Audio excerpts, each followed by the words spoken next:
Praise the Lord.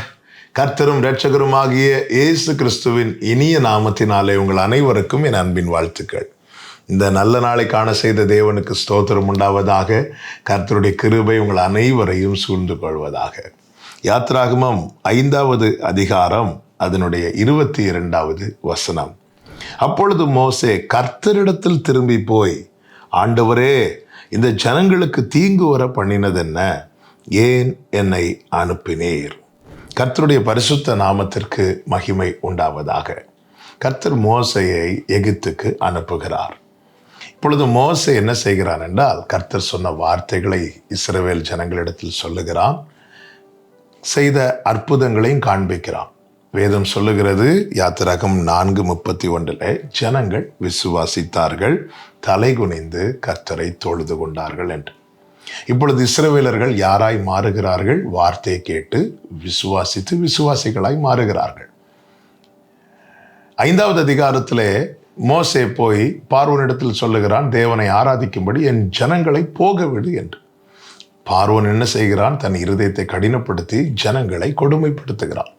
ஏற்கனவே வேலை வாங்கினதை விட இன்னும் கொடுமையான வேலை வாங்குகிறான். அது மாத்திரமல்ல, அவர்களுக்கு கிடைக்க வேண்டியதும் கிடைக்காதிருக்க பண்ணுகிறான். இப்பொழுது இஸ்ரவேலின் தலைவர்கள் என்ன செய்கிறார்கள் என்றால், அதனுடைய 15வது வசனத்தில் சொல்லப்பட்டிருக்கிறது, அப்பொழுது இஸ்ரவேல் புத்திரரின் தலைவர் பார்வோனிடத்தில் போய் சத்தமிட்டு, உமது அடியாருக்கு நீர் இப்படி செய்தது என்ன என்று கேட்டார்கள். இவர்கள் எல்லாரும் விசுவாசித்து தேவனை தொழுது கொண்டவர்கள். இப்போ வாழ்க்கையில் ஒரு பெரிய பிரச்சனை வருகிறது. இவர்கள் யாரிடத்தில் போக வேண்டும்? யாரை விசுவாசித்தார்களோ, யாரை தொழுது கொண்டார்களோ அவரிடத்தில் அல்லவா போக வேண்டும். ஆனால் இவர்கள் அவரிடத்தில் போகாமல், யார் கஷ்டப்படுத்தினானோ, யார் துன்பப்படுத்தினானோ, யார் இவர்களுக்கு விரோதமாய் செயல்பட்டானோ அவனிடத்தில் போய் உமது அடியார் என்று தங்களை அவனுக்கு அடிமைகளாக்கி அவனுக்கு முன்பாய் சத்தமிடுகிறார்கள், அவனுக்கு முன்பாய் அபயமிடுகிறார்கள், அவனுக்கு முன்பாக கெஞ்சுகிறார்கள். ஆனால் மோசையோ தன்னுடைய எந்த நிறை குறையானாலும் அவன் யாரிடத்தில் தான் போய் சொல்லுகிறான் என்றால், கர்த்தரிடத்தில் போய் சொல்லுகிறான்.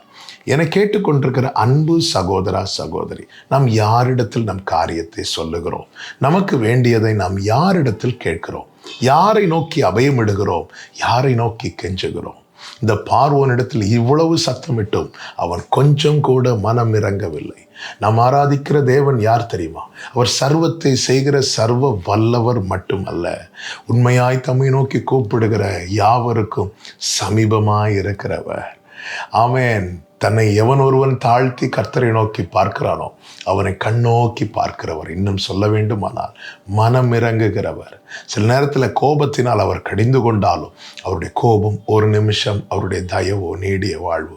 என கேட்டுக்கொண்டிருக்கிற அன்பு சகோதரா சகோதரி, கர்த்தரை நோக்கி அபயமிடுங்கள், கர்த்தரையே நோக்கி பாருங்கள், கர்த்தரிடமே கேளுங்கள்.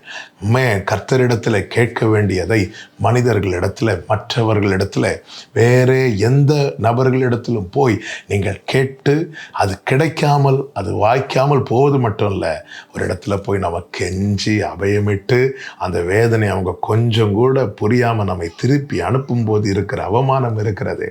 பலரிடத்துல கேட்டு அவமானம் தானே மிச்சமானது.